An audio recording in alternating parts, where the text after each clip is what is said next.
اللهم صل على سيدنا ومولانا محمد وعلى سيدنا علي وسيدتنا فاطمة وسيدتنا زينب وسيدنا حسن وسيدنا حسين.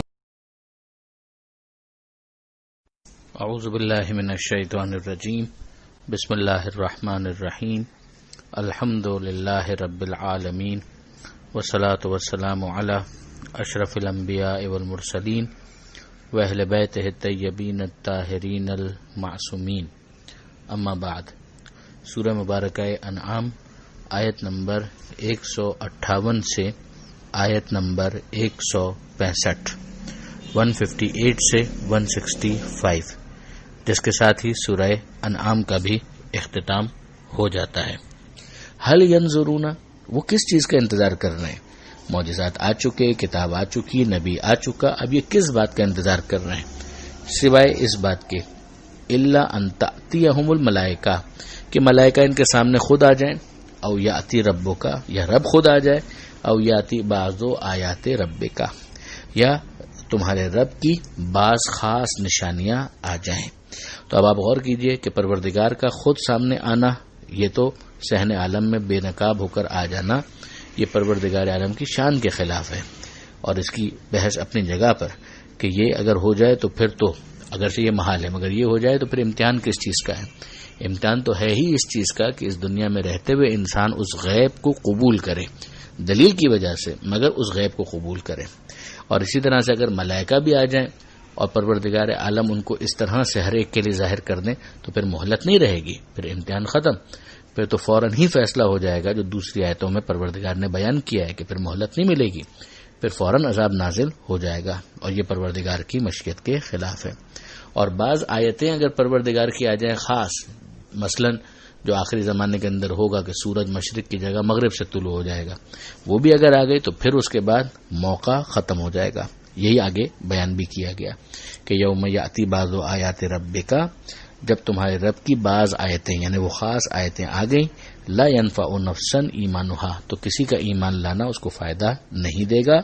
لم تکن آمنت من قبل، اگر وہ پہلے سے ایمان نہیں لایا ہوا ہوگا، او کسبت فی ایمانها خیرا، یا ایمان لایا بھی ہو مگر پہلے اس نے کچھ خیر نہیں کمایا اپنے ایمان میں، اعمال صالحہ کو انجام نہیں دیا، تو پھر وہ پچھتائے گا، فائدہ کچھ نہیں ہونے والا. قل انتظروا انا منتظرون، کہہ دیجئے کہ انتظار کرو، میں بھی انتظار کر رہا ہوں. ان الذین فرقوا دینہم، یقیناً وہ لوگ کہ جنہوں نے اپنے دین میں تفرقہ ڈال دیا، وکانوا شیعا، اور مختلف گروہوں میں بٹ گئے. لست منہم فی شیء، آپ کا ان سے کوئی تعلق نہیں. ماضی میں یہود نے یہ کیا تو ان کا بھی یہی معاملہ رہا، عیسائیوں نے کیا تو ان کا بھی یہی معاملہ رہا. اس دین کے ماننے والوں میں بھی جو کوئی بھی ایسا کرے گا تو وہی والی بات ہو گئی کہ صراط مستقیم تو ایک ہے، اس سے اگر ہٹنے کا نتیجہ یہ تفرقہ بازی جو ہے اس کا نتیجہ یہ نکلے گا کہ صراط مستقیم سے ہٹ جائیں گے. اور اس کے لیے ہی پیغمبر اکرم صلی اللہ علیہ وآلہ وسلم نے متعدد موقعوں پر یہ کہا تھا کہ میں تمہارے درمیان کتاب اور اہل بیت چھوڑ کر جا رہا ہوں، ان دونوں سے تمسک رکھو گے تو ہرگز گمراہ نہ ہوں گے. گمراہ نہ ہوں گے تو کیا کرو گے؟ صراط مستقیم پر رہو گے. گمراہ ہو گئے یعنی راہ گم کر دی، وہ راہ وہی صراط مستقیم تھی.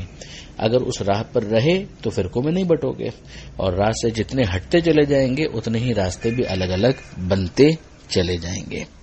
انما امرهم الی اللہ، ان سب کا معاملہ اللہ کے سپرد ہے. ثم ینبئهم بما كانوا یفعلون، پھر اللہ انہیں خبر دے گا کہ وہ کیا کرتے رہتے تھے.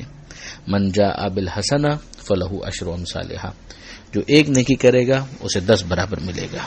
ومن جاء بالسیئہ فلا یجزی الا مثلها، تو جو ایک برائی کرے گا اسے بس اتنی ہی سزا ملے گی. وہم لا یظلمون، اور ان پر ظلم نہیں کیا جائے گا. یہ پروردگار کا کرم نہیں، فضل نہیں تو اور کیا ہے؟ یہ رحمت پروردگار نہیں تو کیا ہے؟ پھر افسوس اس کے حال پر کہ جس کی اکائیاں اس کی دہائیوں کے اوپر غالب نہ آ سکیں. یعنی پروردگار عالم اکائیاں جو ہیں وہ دہائیوں کے اوپر غالب آ جائیں. تو یہ تو بہت ہی بدقسمتی ہے کہ برائی ایک ہی شمار کی جائے گی، نیکیوں کو 10 شمار کیا جائے گا. اور پھر اس کے بعد کیس یہ بن جائے کہ جو برائیاں ہیں وہ غالب آ جائیں اور جو نیکیاں اور اچھائیاں ہیں وہ پست ہو جائیں اور مغلوب ہو جائیں۔ قل، اے حبیب کہہ دیجئے، اننی ہدانی ربی الی صراط مستقیم، کہ یقیناً میرے رب نے میری ہدایت کی ہے صراط مستقیم کی طرف، دینن قیمن ملت ابراہیم حنیفہ، ایک ایسا دین کہ جو صحیح اور درست ہے، اور یہ وہی مسلک ہے جو ابراہیم کا مسلک تھا جو کہ خالص اور مخلص تھے، وما کان من المشرکین، اور وہ مشرکین میں سے نہیں تھے۔ قل، اے حبیب کہہ دیجئے، ان صلاتی و نسکی و محیایا و مماتی، کہ میری نماز، میری عبادتیں، میری زندگی، میری موت، میرا جینا مرنا سب کچھ کس کے لیے ہے؟ للہ رب العالمین، اللہ کے لیے ہے جو عالمین کا پالنے والا ہے، لا شریک لہ، اس کا کوئی شریک نہیں، وہ بذالک امرت، اسی بات کا مجھے حکم دیا گیا ہے، وانا اول المسلمین، اور میں ہی سر اطاعت جھکانے والوں میں سب سے پہلا ہوں۔ قل، اے حبیب کہہ دیجئے، اغیر اللہ ابغی ربن، کہ کیا میں اللہ کو چھوڑ کر کسی اور کو رب بنا لوں، وہو رب کل شیء، یہ آپ نوٹ کریں کہ کتنا اہم معاملہ ہے، خدا نہ کرے کہ کوئی اس طرح کے انحراف کا شکار ہو کہ اللہ کے سوا کسی اور کو رب کہہ کر مخاطب کرے، کہ پروردگار عالم کہہ رہا ہے کہ حبیب کہہ دیجئے کہ اللہ کو چھوڑ کر کیا میں کسی اور کو رب بنا لوں، وہو رب کل شیء، جبکہ وہ ہر شے کا رب ہے۔ کوئی ولی، کوئی نبی، کوئی امام، کوئی پیغمبر ایسا نہیں ہے کہ جو پروردگار کی ربوبیت سے باہر ہو۔ ولا تکسب کل نفس الا علیہا، کوئی شخص بھی برائی نہیں کرتا مگر یہ کہ وہ خود اپنا نقصان کرتا ہے۔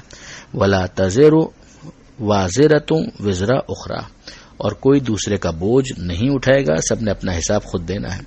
ثم الی ربکم مرجعکم، پھر اس کے بعد تمہارے رب ہی کی طرف سب کا پلٹنا ہے۔ فینبئکم بما کنتم فیہ تختلفون، تو وہ تم کو بتائے گا، خبر دے گا ان اختلافات کی جو تم کیا کرتے تھے۔ وہو الذی، یہ آخری آیت ہے کہ خدا ہی وہ ہے کہ جعلکم خلائف الارض، کہ جس نے تمہیں زمین میں پہلوں کی جگہ لینے والا بنایا۔ خلائفہ یعنی پچھلی قومیں گئیں تم ان کی جگہ پر آئے، یہ وہ فینومنا ہے جس کو قرآن مجید نے بارہا مختلف آیتوں کے اندر بیان کیا ہے کہ ایک قوم جاتی ہے، دوسری قوم آتی ہے، اور دوسری قوم جاتی ہے، تیسری قوم آتی ہے، اور یہ پروردگار کے لیے کوئی مشکل کام نہیں ہے۔ خدا وہ ہے کہ جس نے تمہیں زمین میں پہلوں کی جگہ لینے والا بنایا۔ وَرَفَعَ بَعْضَكُمْ فَوْقَ بَعْضٍ دَرَجَاتٍ، اور تم میں سے بعض کو بعض کے اوپر درجات کی فوقیت عطا کی۔ ہم دیکھتے ہیں فرق ہے مختلف افراد کے اندر، کوئی امیر ہے، کوئی غریب ہے، کوئی گورا ہے، کوئی کالا ہے، مگر یہ کیوں ہے؟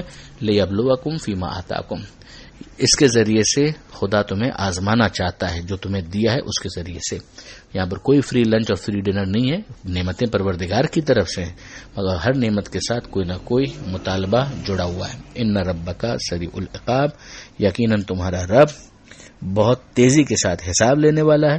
وَإِنَّهُ لَغَفُورٌ الرحیم، اور وہ یقیناً غفور بھی ہے، رحیم بھی ہے۔ بہرحال یہاں پر الحمدللہ سورہ انعام مکمل ہوا آیت نمبر 165 پر، جس کے بعد سورہ اعراف ہے، انشاءاللہ کل سے اس پر بات شروع ہوگی۔ پروردگار عالم سے دعا ہے قرآن مجید سمجھنے اور عمل کرنے کی توفیق عطا فرما، اور وارث قرآن امام زمانہ کے ظہور میں تعجیل فرما۔ وآخر دعوانا ان الحمدللہ رب العالمین، والسلام علیکم ورحمۃ اللہ وبرکاتہ۔